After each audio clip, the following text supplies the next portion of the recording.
have a look at the way I've been going the last couple of jockeys.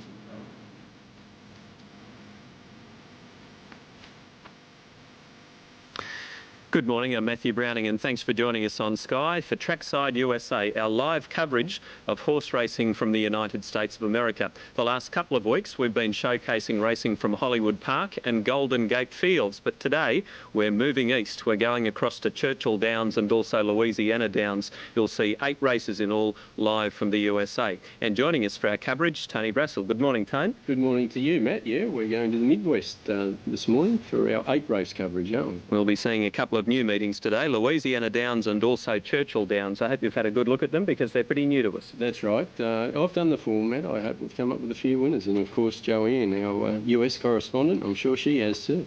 Joanne Jones is joining us live from the USA. Joanne's at Hollywood Park, but we are covering those 2 meetings. Good morning, Joanne.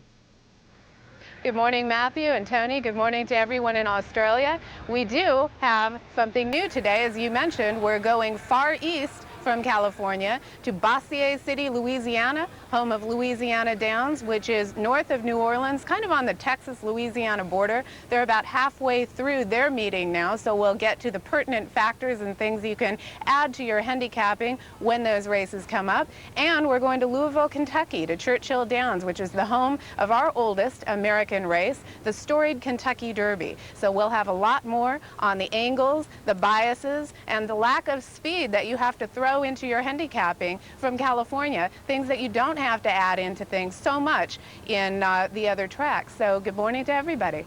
Joanne, you mentioned the Kentucky Derby. That race is even pretty famous here in Australia. It's usually broadcast in Australia. We saw it a couple of weeks ago. I think it's around the first week of May. Charismatic won the Kentucky Derby this year and then the second leg. But that Triple Crown over there, Joanne, must be pretty hard to win. They rarely win the 3 legs. It is a very, very tough thing. As you know, there have not been many horses that have done it. Last year, Real Quiet for Bob Baffert and Kent DeSorma won the Derby and the Preakness, was aiming at a Triple Crown win in the Belmont, did not get a very good ride, and lost by basically a nose. So that was kind of heartbreaking for everybody involved with Real Quiet. Kent DeSorma was promptly replaced as the jockey of that horse. This year, Charismatic, another not so great ride by Chris Antley. He gave the perfect ride in the Kentucky Derby. I don't think another rider could have won with Charismatic in that race. The Preakness, he just towed Chris to the lead. The Belmont, he put the horse on the lead with a filly Silver Bullet Day that would have probably died anyway, and took the horse's game away from him. Granted, he broke a cannon bone crossing the wire maybe after the race, but I think maybe with a different ride he could have won. Who knows at what point in the race that started aggravating him, but he was game and battling back even though things were going against him. Joanne, we've got our first race coming up fairly soon, but just before we get into that, not too much activity there at Hollywood Park this afternoon. Things are looking pretty quiet. Things are very quiet. Actually, we've got a lot of crews out here setting up for major simulcast and television coverage of a big race we have coming up here on Sunday, the Hollywood Gold Cup, which has drawn 4 decent horses to that field. But we won't talk much about that because we have a race. I'll look down here. In 11 minutes, they're coming out on the track for the first of our races, which is the 6th race at Louisiana Downs. And I'm sure that we will pour over that field, dissect it, discuss any biases, and the things that matter here to that race. 1 point on Louisiana Downs. They're listing this track as good today, but I watched the fractions on the first couple of races. They are lightning fast, so it's a good track on the labeling, but it's playing more like a fast track. They ran 6 furlongs in 1:10 and 2 in the last race with some very stiff fractions out there. So that's something to keep in mind. Louisiana can be a really difficult track to handicap when they've had rain on it. They had rain last night and today, but they sealed it. That may not be a term you're familiar with. If you're not, they take rollers basically and flatten that track surface down so it's rock hard and tight, kind of like running on the beach down by the water where it's packed down better. And that's what they've done at Louisiana. It seems to have worked, and so far they're playing fast track times. Very important. Okay, Joanne, well, we're seeing a market for the first race for our coverage, which is actually race 6 on the Louisiana Downs program, and a field of 8 runners to go around. Katie Shannon 6-1, Simply Melody 25-1, or a few more than 8, I should say. Serena Whip 18, 16 for Gaddagy's Honey, Noble's Tudor Gals at 25, Susie Q Princess 7 to 1, Jump City 5 to 1, Raja's Lovely Lady at 5 to 2. Looks pretty well fancied for this first event over 6.5 furlongs or 1,300 metres, as we'd say here in Australia. Tipsy Halo moving to 15 to 1 now. Savannah Ray firming up to 3 to 1. Fancy Canyon at 30 to 1, and the other of the roughies, Carmen's Joy, is at 25 to 1. It's for the first event, and they're heading down to the barrier. Tone, a maiden claiming race for maiden 3 and 4-year-olds, females too. Pretty tricky little assignment. Well, it is, especially since this is the first race day of the Louisiana Downs current meet, Matt, isn't it? They haven't raced there for a while, and they're kicking off their meeting. I'm not too sure how many races or meetings they have in a row, but we often see 30-day, 40-day meetings where they race consistently almost each day of the week. So it will be interesting to see how some of these races pan out. Horses in this race are basically maidens, and a lot of them don't have too much to go on, so it will make it a bit harder to work out a winner, I'd imagine. No, just looking through their lifetime records, look, a couple of them are even struggling to get into the placings, aren't they? That's right, and some first-time starters, so it won't be easy. Perhaps Joanne might be able to solve a few problems for us here, Joe. I think we're going to have to ask Joanne. Race 6, Joanne, they're heading to the barrier. Well, looking at this 6th race at Louisiana Downs, you mentioned it's a maiden race, horses that have never won before. It's a race that basically I'd have to say the talent is in the outside of the gate. Most everybody has run a number of races. There are a couple with 1 or 2 that could pop up miraculously with a Lasix change, adding of the bleeder medication, something of that nature. But of the horses that have run, there are 2 that look good in here, and you're not fooling anybody. They're the favorites on the line right now at Louisiana Downs. I'll have to put the number 10 Savannah Ray on top with Don Symington in the saddle. I know this kid can ride because he used to ride for us in 1985 over at Turf Paradise for Jack Vanberg. Symington is a 15% rider, or was last year at Louisiana. He knows this circuit well. I think he's something like 13% winners in sprints. This horse broke from the 10-hole last time going a mile, broke into that turn and went wide. So today, going back to 6 furlongs in an outside position shouldn't be a problem for him at all. And I'm looking for her actually to run much, much better than that last race. Run back to some of that form. LS is Lone Star, which is a track in Texas. OP is Oaklawn Park, and those are tracks we call feeder tracks. When you're looking at these past performances and you see all these different initials, I would say the best tracks that would be feeder tracks for winning horses here at Louisiana would be Oaklawn Park, Lone Star, Fairgrounds, and Hawthorne. So we'll point those out as they come in, and what tracks were the bull rings and what tracks were comparable. But Savannah Ray off that last race, and the 2 prior very strong. My second horse would be in the 8-hole, Raja's Lovely Lady. You've got Mekki in the saddle. You have 2 months off, which isn't a positive, but there's 1 bullet 35 and 1 work, the best of 7 that day. And this horse seems to be the only speed in the race, 22 and 1, 46 and 1. Wouldn't surprise me though if they tried to send Savannah Ray, because there is a hidden fraction in that last race before she backed up to be beaten 15. So I see it as 10-8 in this one. What you see is what you get. 10 from 8. What about you, Tone? Well, she's stolen my thunder, Joanne. Matt, as we mentioned, there isn't a lot to go on, but at least Savannah Ray has been placed a couple of times in her 7 starts, so I thought I'd put it on top. And the other one Joanne mentioned, number 8, Raja's Lovely Lady. Yep, hasn't had a run for a while, but does have credentials, and that's something we can't come up with a lot of the other runners. Number 1, Katie Shannon, placed at its only run at a place called WRD, Joanne. Where's that? I'm sorry if you just threw a question at me. I'm having a lot of trouble hearing you 2 today. Maybe we could get a little work on getting your audio a little louder. Hate to say it, but it's very hard to hear you.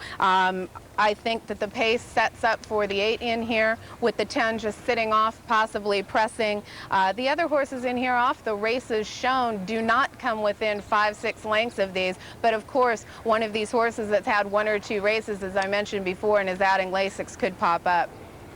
What about Jump City, Tone? Looks like she got off to a pretty good start in her career. Her first run and the second run were okay, but then she's tapered off since. She'd have to be an each way hope, you'd think. Yeah, well, according to the form last time, it went around at Lone Star in Texas and got into trouble. It didn't complete the race, but the previous form had been a bit patchy, hadn't it, Matt? This filly, she's by Temperance Hill. I think Temperance Hill is actually the dam sire of Intergaze, so there's a bit of slight relationship there. But Jump City has had the 4 starts, has been placed on a couple of occasions, so she can gallop, there's no doubt about that.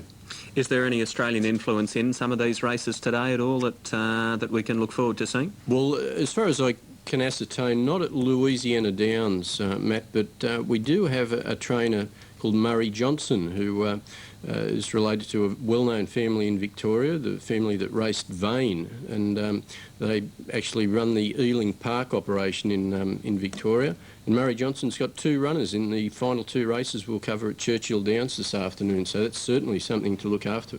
Excellent. Look out for. Yeah, some good quality racing coming up too. This first race, we must admit, is not overly strong. I don't think we wouldn't be kidding anyone by saying that it is a strong race. But race 8, the race to follow, this one from Churchill Downs, our second race for coverage, is a $42,500 race. It's not a bad lineup, and certainly the best race for our coverage today is race 10 on the card. Or is it race 11? The Fantasia, the 22nd running of the Fantasia, which is a $50,000 race for the females with a very good lineup too. So there is some quality racing from the States coming up. And just a reminder, Australian racing today, our 4 main venues. We're going racing at Royal Randwick, Moonee Valley from Melbourne with more important jumping there. The carnival continues in Brisbane, although it is starting to wind down, but it wouldn't be a winter carnival without Tats Day, always a good card, the Tats Cup and the Mercedes-Benz, some of the features there today, and racing from South Australia at Victoria Park. We'll have a full preview of those meetings coming up just after 10 a.m. Eastern on Inside Running on Sky. And the scratchings, jockey changes and gear changes a little bit later this morning. Now, Louisiana Downs is our first race for coverage, and this is a look at the track. Joanne, can you just tell us what you know about Louisiana Downs again? Well, Louisiana Downs, again, is a track in north of the fairgrounds in Shreveport and that area, Bossier City. The thing about Louisiana Downs is that they have traditionally not had the highest purses. The fairgrounds would get all the horses, and then they'd tend to leave Louisiana, go to maybe Texas, other areas. And now they've added slot machine gambling at the racetrack. The slot machines are putting more money into Louisiana Downs, so they're able to increase their purses, and I think that's why you're seeing a little bit more in the purses. You're seeing larger fields. As far as any biases go, there really is no bias. You probably have more of a speed edge at Louisiana than you do at Churchill. That speed edge kind of goes away, actually, at Churchill Downs in Kentucky. At Louisiana, the rail is still not the best place to be at 6.5, 7 furlongs out of that chute, but it's not like it is here in Southern California or Northern California for that matter. So you might be able to say that it would be a little fairer, especially Churchill, because they don't have that speed bias. So it's kind of the best horse usually wins in that situation. All right, Joanne. Just before we go to Louisiana Downs for our first race, Tone, I heard a bit of a murmur from TAB headquarters during the week that they might be getting ready to pick up wagering on these American races on a Saturday morning. It could be as close as next Saturday. Well, that's terrific news, isn't it, Matt? Because we're hopefully providing a good coverage. All we need to do now is put a bet on. Well, it's been quite frustrating. You and Joanne have been tipping all these winners and we haven't been able to get on. So it could be as close as next week. So we're looking forward and very hopeful about that too. That's right. It always makes them specials when you tip them. Absolutely. Yeah, that's right. All right, well, let's have another look at these figures for the first race at Louisiana Downs. They are at the barrier, and the first one has just moved into line. 6-1 Katie Shannon, 70-1 Simply Melody, 17-1 Serena Whip, 10-1 for Gagadee's Honey, 35 Nobles Tudor Gal, 11 Susie Q Princess, Jump City 4, and Raja's Lovely Lady at 3-1. Very well fancied along with the 10. 14-1 Tipsy Halo. Best backed has been Savannah Ray, 5-2 now. 60 for Fancy Canyon, 35 Carmen's Joy. Just recapping, Joanne, your tips as they move in. All right, I'm going for the 10, Savannah Ray, the 8, Raja's Lovely Lady. They are loading into the gate, so why don't we throw it to Chris Kochelak up in the announcer's booth at Louisiana Downs.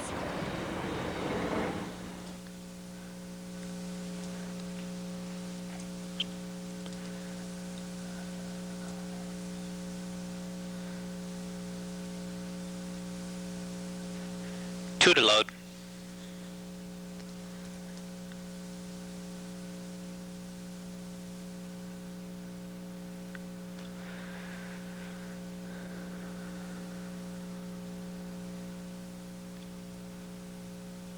The gap.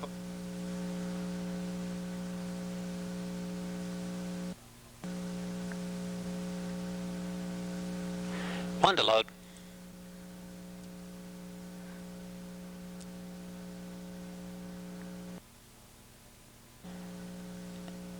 And there they go. From between goes the gray Raja's Lovely Lady to assert herself on the front end, and how she opens up just like that. On the far outside, Carmen's Joy is just now they're beginning. She's racing for it. Honey is 2.5 from the lead now. Then it's a gap of 2 back to Fancy Canyon in 6th position, and to her inside it's Savannah Ray, and Savannah Ray just tracking at the rail. Noble's Tudor Gal is about 8 from the front, then back to Katie Shannon, followed by Susie Q Princess, who's dropping back. Behind her, Serena Whip, and the last horse is Simply Melody with 3 furlongs to run. Towards the outside, it's Jump City, who is just there, lead by a neck. Along the inside, Gaggady's Honey is in second. Between those horses, Raja's Lovely Lady, and now Savannah Ray finding her best stride, has to sweep 4 wide, but she's coming very quickly, and here comes Savannah Ray to reel right up to the front. The lead at the 3:16. No stopping her from this point. It's Savannah Ray in front by 2. After that, Jump City is in second, followed by Gaggady's Honey and Lovely Lady. Pull, it's all. Remington wraps up on this one, and he'll bounce home to win 3 in a day. Savannah Ray, Jump City, and Lovely Lady. The winner, number 10, Savannah Ray, horse we liked going in, sat off of that pace, cut out rather quickly by the number 8, Raja's Lovely Lady. Savannah Ray rallied wide, about 3 wide actually, losing a little ground to gallop off and win this one. So the winner, the number 10, Savannah Ray, in 1:17.3. The track actually seemed to regress a little bit in that race. So we'll have to see how the rest of the Louisiana races play. The form was good. I don't know about that time, though.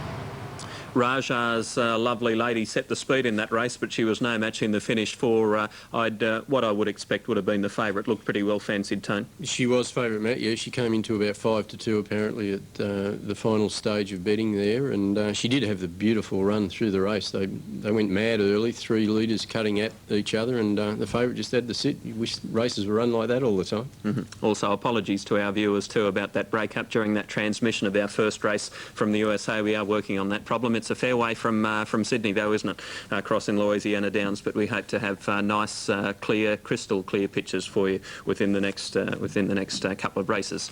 Anyway, Savannah Ray taking the first race for our coverage today. We're getting set to bring you a race from the home of the Kentucky Derby, Churchill Downs, race 2 for our coverage, and Baginski, number 1, is at 50 to 1. 2 Sun Bull, 5 to 1.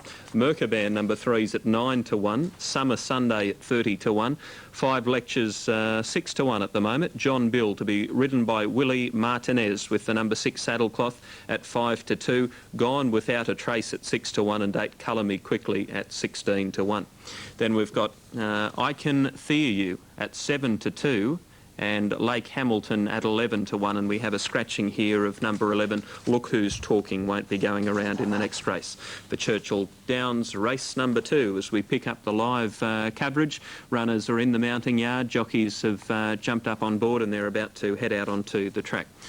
Joanne, the second race at Churchill Downs, it's a 6 furlongs race. It's a race worth about $42,500, and luckily we've got a bit more form to work with here. Well, at Churchill Downs, their 6 furlong race, even though it's a mile racetrack, just like Golden Gate is, they have a main track start, and that is because their stretch, the stretch at Churchill Downs from the point when they turn for home and gallop towards that wire, is a quarter longer than the tracks that we've been watching the last 3 weeks at Hollywood Park and Golden Gate. It's actually 245 feet longer, one of the longest around. They actually call the stretch at Churchill Heartbreak Lane because some dreams are won in the dirt Derby, but a lot of them are heartbroken. They also have something interesting. Their grandstand is longer than any grandstand that I have known anywhere. It's as long as the entire length of the stretch. Some other things you can factor into your handicapping. As far as the way Churchill Down plays, it's a little more tiring and cuppy, and it does not favor speed. It's, as I mentioned earlier, kind of what they would call a fair track. The best horse wins. It doesn't have that speed edge. If you're the only speed horse, you're not going to be out there on that lead and just given the race, because closers can close.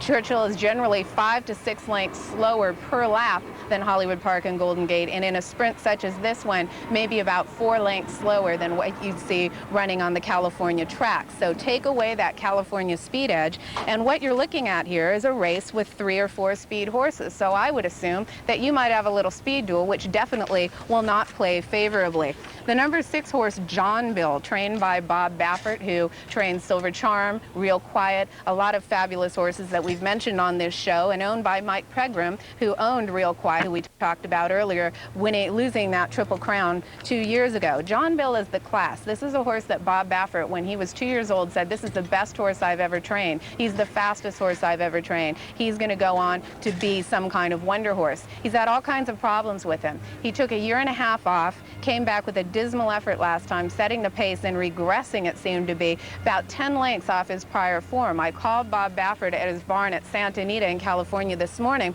and asked him what the story was on John Bill, who will be getting a lot of money today. He said that the horse had a paralyzed flapper, could not breathe at all. They gave it an operation. The operation went well. There's nothing blocking, but the horse still can't breathe. Maybe it's psychological. Maybe he thinks, when I'm out there, I'm not going to be able to breathe, and kicks it in. He said they're going to put him on the lead today, but he doesn't think he'll be able to get enough air to maybe hold off those late chargers. So with that in mind, I will probably not bet on John Bill today.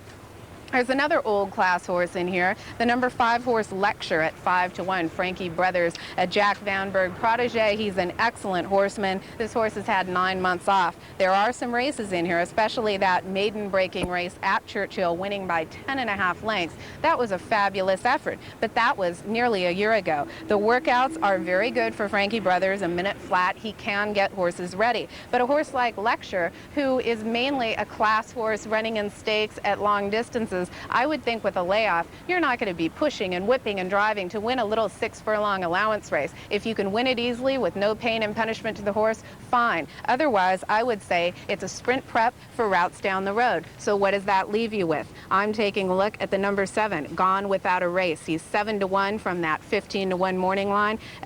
Granted, they're 11 months off again, but you've got a 58-2 workout for Tom Amos, who is an excellent horseman, can get them ready, and he's got the style. He will be closing. So I'm going to put the number 7, Gone Without a Race, who has back races that could win it, on top, and then it's anybody. Maybe 8, Color Me Quickly, the 2, Sun Bull, Lecture if he rebounds. It's a really difficult event. Who do you guys like? Tone, what do you think? Well, I'm a Lecture man. Matt, I thought I'd go him. He hasn't had a run for a very long time, last September actually, so it depends on how trim he is. If we can get him on camera, we might be able to check him out. But he's raced by Claiborne Farm, a very famous name in racing, by Seeking the Gold, a horse that's got a stack of winners, and Seeking the Gold's side some good horses like Lou Jane, who was a top-class 2-year-old in England last year, and Cape Town, winner of the Florida Derby.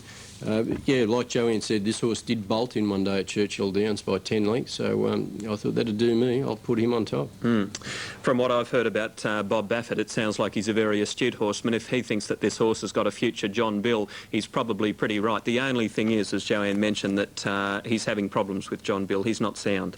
Yeah, well, he has gone in against the deep end, though, this horse, John Bill. If you check out his form, he actually went around in the Breeders' Cup Juvenile, the top 2-year-old race of the year for the babies over there, and he finished second to a real good horse called Old Trieste one day at Del Mar last year. So, boy, he does have some talent, this fella. Okay, when right, he's obviously going to be a very good racehorse. Yeah, well, he has been very strongly backed on the US tote too. He's come into 2 to 1 apparently, Matt. All right, well, they're getting near the barrier for Churchill Downs, the second race for our coverage. That's Bajenski we're looking at the moment, trained by Larry Wheeler. and is about 50 to 1 at the moment. Has had 12 starts overall for 2 wins and a couple of minor placings. Sebastian Madrid is the rider, 50 to 1. Sunbull at 5 to 1. Mercaban's at 8 to 1. Sunday at 35 to 1. Lecture at 9 to 2. John Bill's at 2 to 1, so well fancied. 8 to 1 Gone Without a Trace, and Colour Me Quickly at 19 to 1. Then we go over to I Can Thee You. Moving to 4 to 1 now, and Lake Hamilton with Sydney Lejeune Junior, the rider, at 14 to 1. Field of 10, 5 minutes until start time for the second at Churchill Downs, a 6 furlong race. Now, we've got some jockey and trainer figures available for Churchill Downs, so let's have a look. And Joanne, you might join us in this conversation. Pat Day's at the top of the Churchill Downs jockeys' strike rates. He's had 247 rides for 69 wins. It's a pretty good strike rate, Joanne.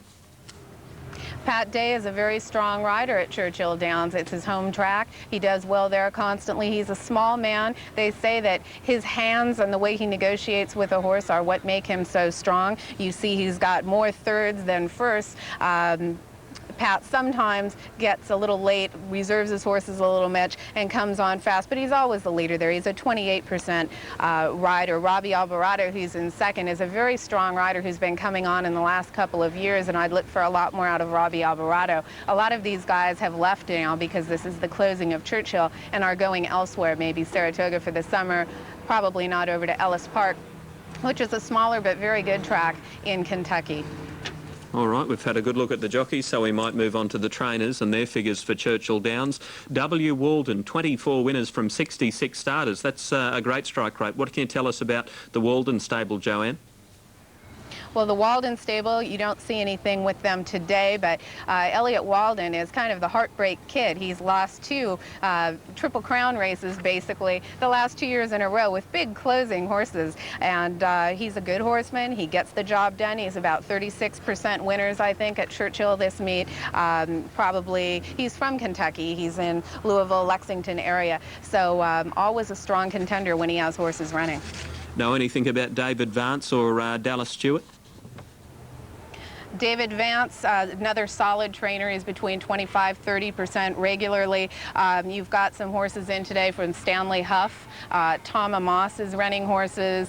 Of course, Baffert, anything he saddles, north, south, anywhere in the country usually runs well. He's about 30%, I think, at Churchill Downs so far this meet. So they're pretty familiar names at all the tracks that come in and out. You'll see a trainer later in the day, Thad Ackle. He trained a horse you may have heard of, great communicator, won some big races, is now out to pasture. But Thad is a crafty trainer. He's got one in later on the card that I always put down. Watch the board, watch the horse on the track, because Thad Ackle can pop at some big prices, and he may do that at an 8 to 1 morning line later in the card.